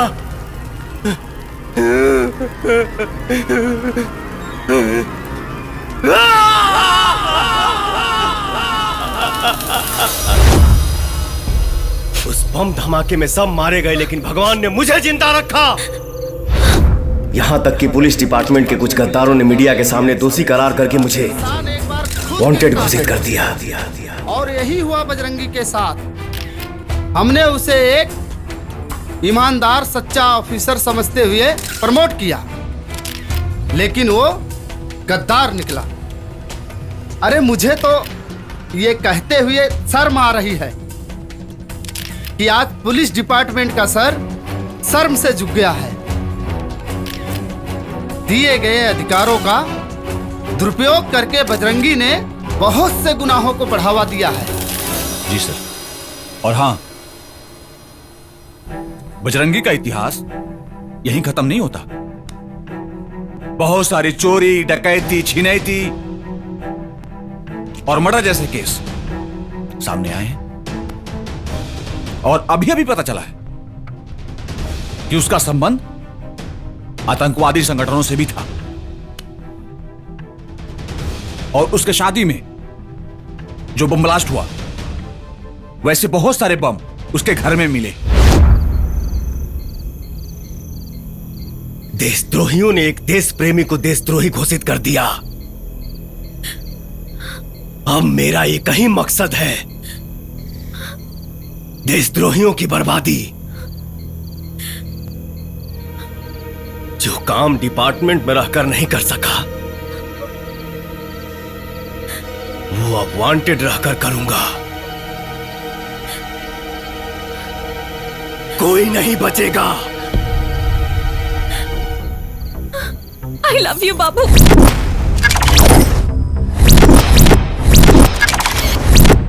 कोर्ट द्वारा लंबे समय से घोषित वांटेड एसआई बजरंगी का केस फिर से आजकल सुर्खियों में है। पुलिस उसकी तलाश में लगी हुई है। इसी बात को लेकर जनता में काफी आक्रोश है। वंदे मातरम वंदे वंदे मातरम वंदे वंदे मातरम वंदे वंदे वंदे वंदे मातरम वंदे वंदे मातरम वंदे वंदे मातरम वंदे वंदे।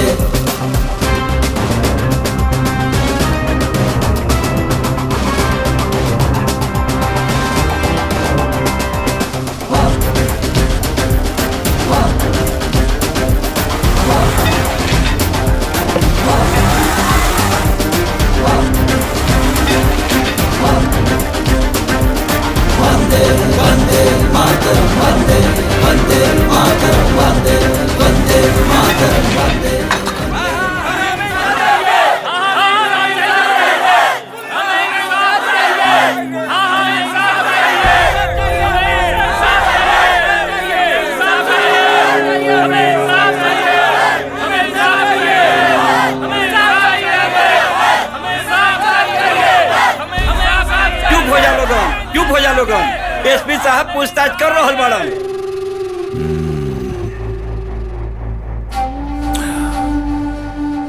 रेप केस का सजा मालूम बा? सीधे फांसी।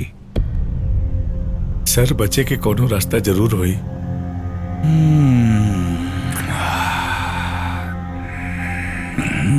रास्ता निकाले के पड़ी। प्लीज सर निकाली ना।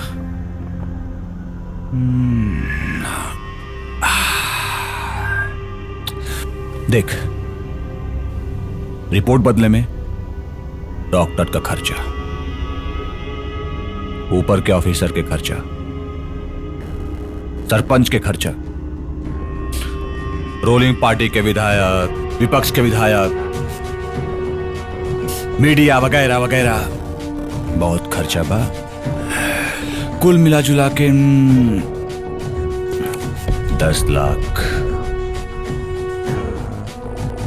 अगर ही पैसा मामला ऊपर पहुंचे से पहले लिया के दे दे ले, तब बे बच सकेले। जरूर सर, हम लेके आवता नहीं। हमरे पापा के लगे बहुत पैसा बा सर, चाहे तो और दे दे। गुड, फिर देर कोना बात का। चल।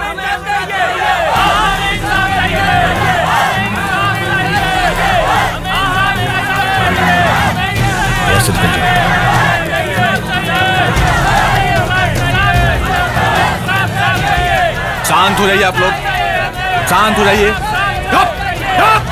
पहले आप लोग मेरी बात को ध्यान से सुनिए। मैंने एफआईआर दर्ज कर लिया है और इसका फैसला कोर्ट करेगी। एसपी साहब, हमनी के न्याय चाहिए। देखिए एसपी साहब, हमनी के रउआ पर बहुत भरोसा बा। एसपी साहब, हमने का इंसाफ चाहिए।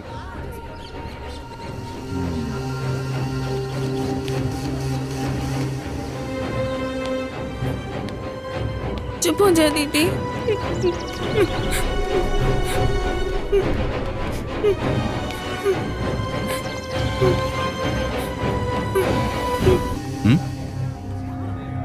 पैसा वाला पार्टी देख के हाँ?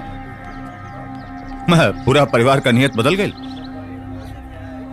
एक नेक शरीफ खानदानी बच्चे पर हाँ? उस पर रेप केस ठोक रहा है। प्रभु हमने असहाय लोगन के रक्षक बनैले हो बा। प्रभु उनकरा जल्दी भेजिए। सबको मार के भगाओ। सबको मार के भगाओ।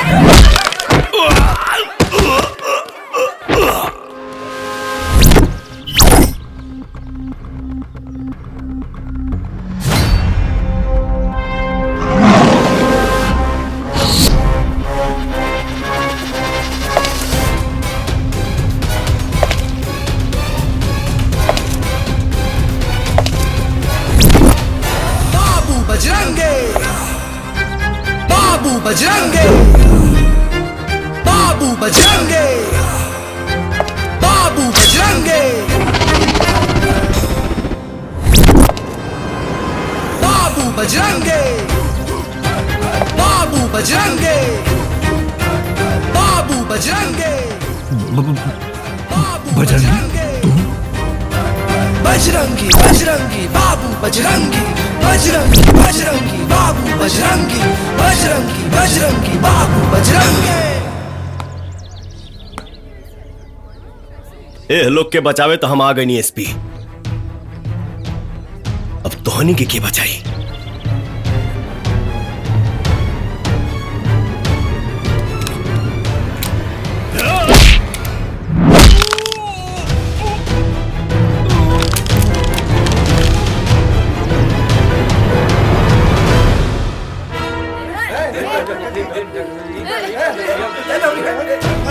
हटिए हटिए।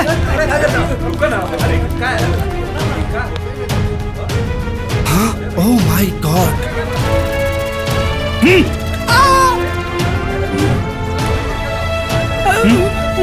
हमारा बेटा कहाँ बा? अंदर आइए सर। डीआईजी, तुम्हें जितना पुलिस बल लगे लगाओ, हमें वो वांटेड मुजरिम चाहिए। काहे टेंशन ले रहे हो डीआईजी? हाँ? जिंदगी की हर कहानी बेअसर हो जाएगी और हम न होंगे तो ये दुनिया तर-बतर हो जाएगी। पसीना क्यों?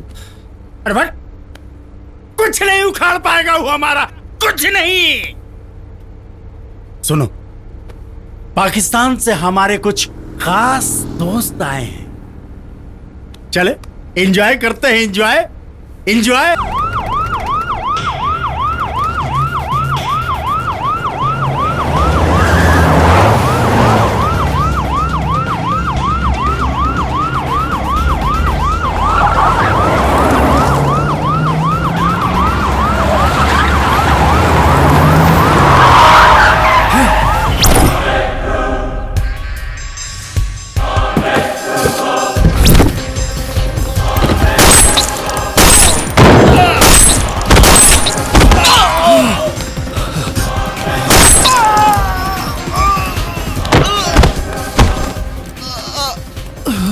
बजरंगी, बजरंगी हमको माफ कर दो। बजरंगी माफ कर दो हमको।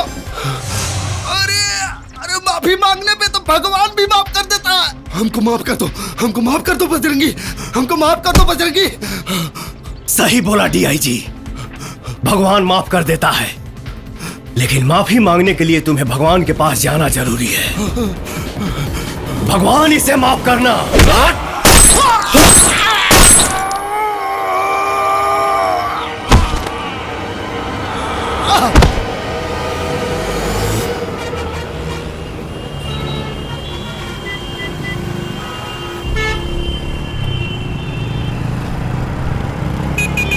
अरे मधु, तोहरा अपन भैया से कुछ बातचीत भइला का? देखा ना, हमरे पास भी फोन नहीं किया। नहीं होके आई तो आ जाए। छोड़ा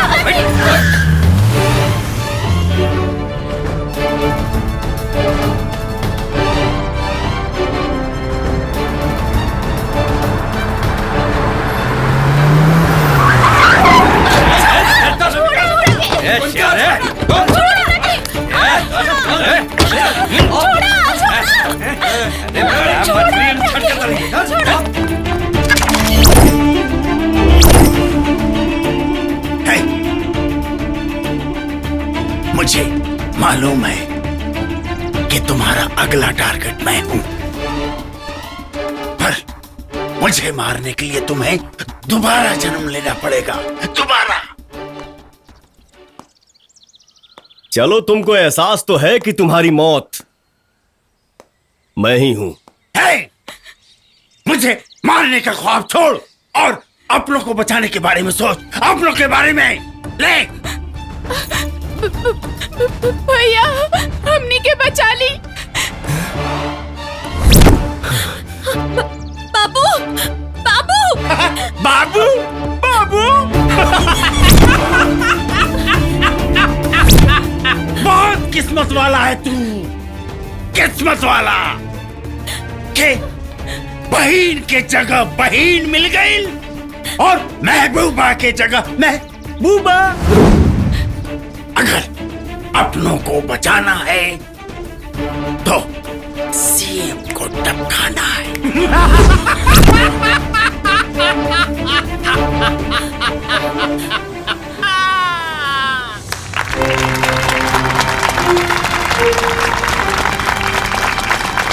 बैठ जाइए, बैठ जाइए, बैठ जाइए।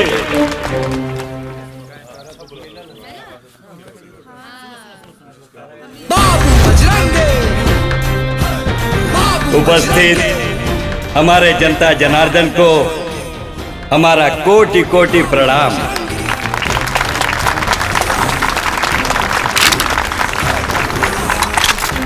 आप लोगों को लाख लाख धन्यवाद कि आप लोगों ने इस राज्य का मुझे मुख्यमंत्री के लायक समझा।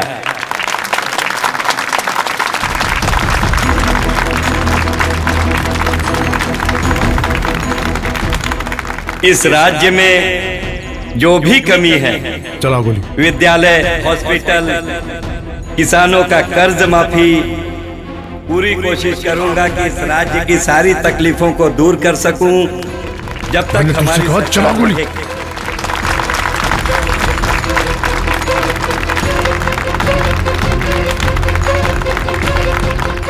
आप सभी लोग जैसे मेरा साथ दे रहे हैं, इतनी देर क्यों कर रहा है? चला गोली। कोशिश करूंगा कि इन 5 सालों में जो भी राज्य हमारा पिछड़ा है उसे हम एक रोल मॉडल के रूप में तैयार कर सकें। आप सभी लोग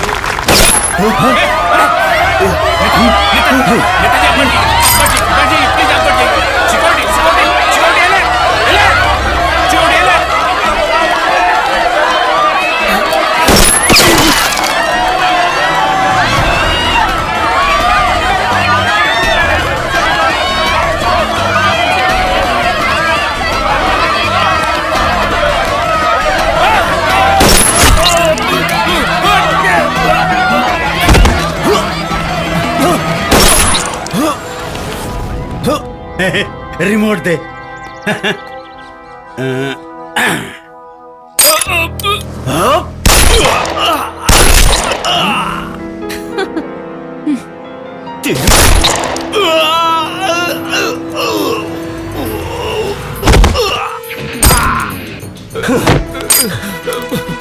हे बाबूजी, हमरे बहन के जान खतरा में बा। बेटा, हमारी चिंता छोड़ा, तू अपनी बहन को बचा ला, अपनी बहन को बचा ला बेटा।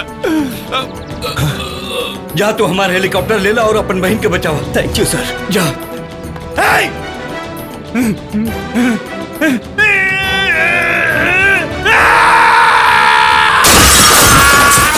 वो डरने वाला गीदड़ नहीं, दहाड़ने वाला शेर है।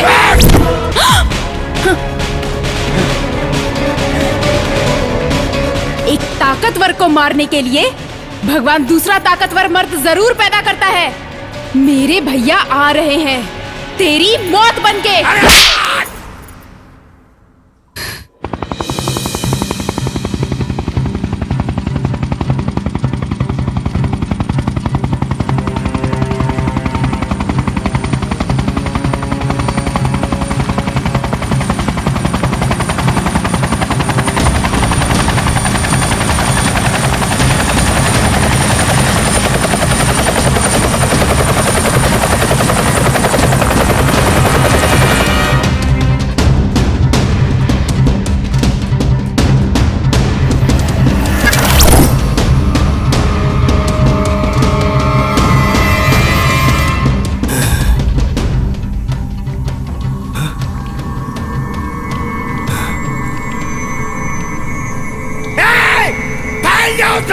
किसी भी हाल में वो गुजरे ना पाए।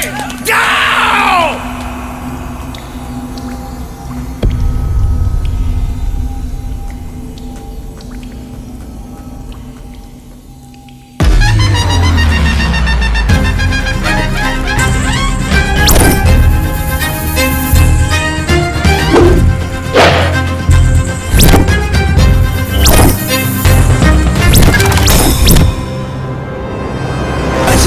बजरंगी बाबू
चल चल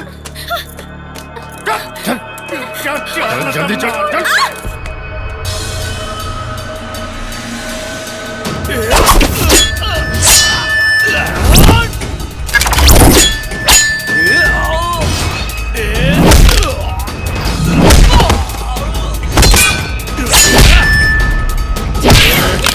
मचल मत चल। हे हिंदुस्तानी रुक जा। भैया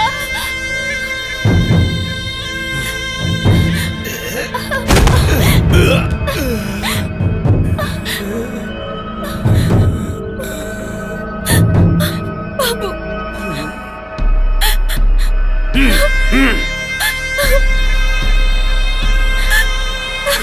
भैया ए मारो सभी नहीं और मार इसको ले चलो इसको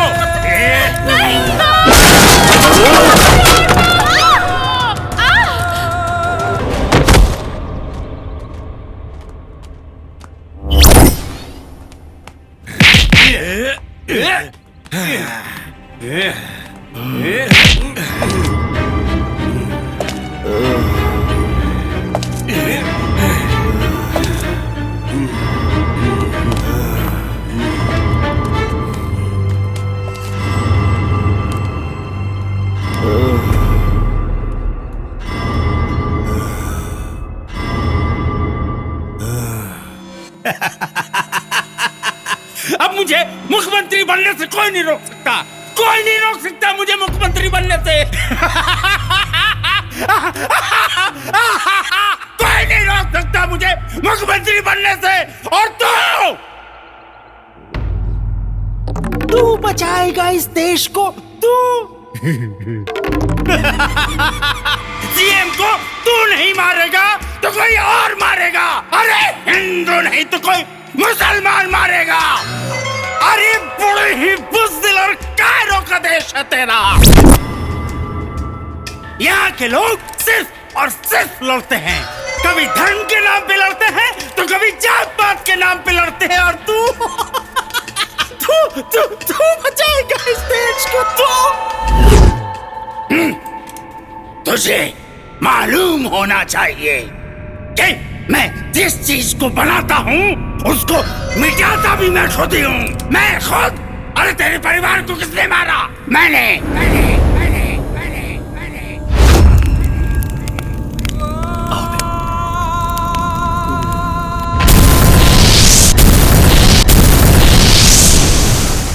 तुझे पुलिस ऑफिसर किसने बनाया? मैंने। यहाँ साइन करो, बाकी की प्रक्रिया मैं पूरी कर लूंगा। और आज तू वांटेड है, वो भी बनाया मैंने। और तुम्हारी होने वाली पत्नी को भी मारा मैंने।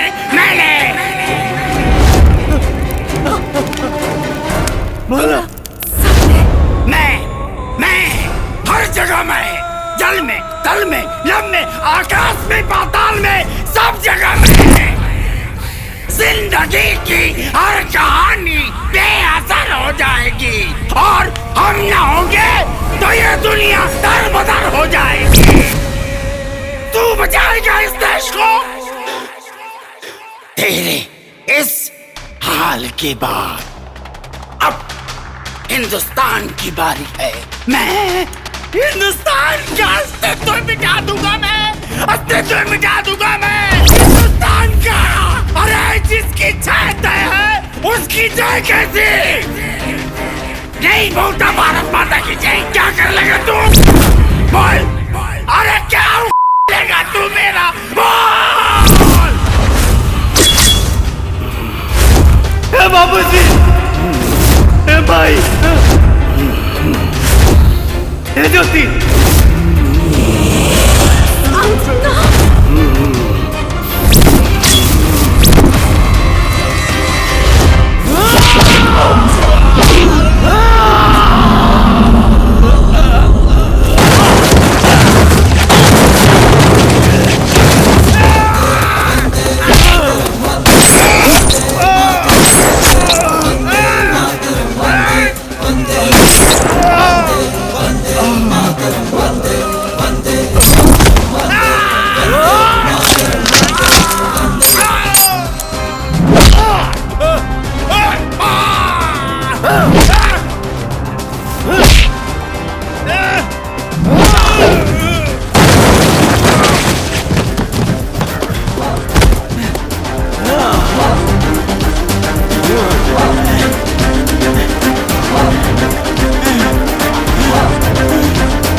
अपनी माँ नहीं मानता, मैं उसे एक बाप का नहीं मानता। पड़ोसियों के औलाद साले, जिस माँ ने तुझे पनाह दिया उसकी जय नहीं बोलेगा, उसकी जय नहीं बोलेगा रे दोगले। सुन, 7 सुरों को मिलाकर एक लय बोलो, और जिसके रगों में है एक बाप का खून, केवल वही भारत माँ की जय बोलो।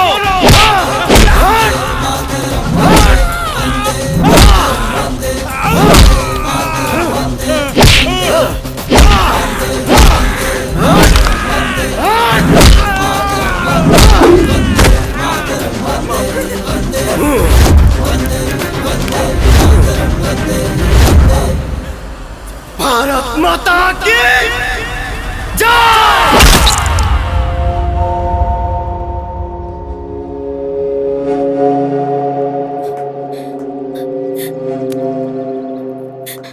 बहिन हमार। भैया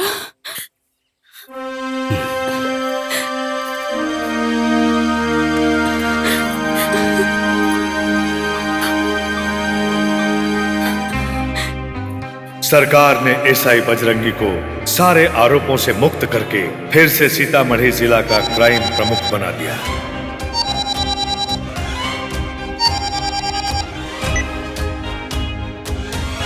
हेलो,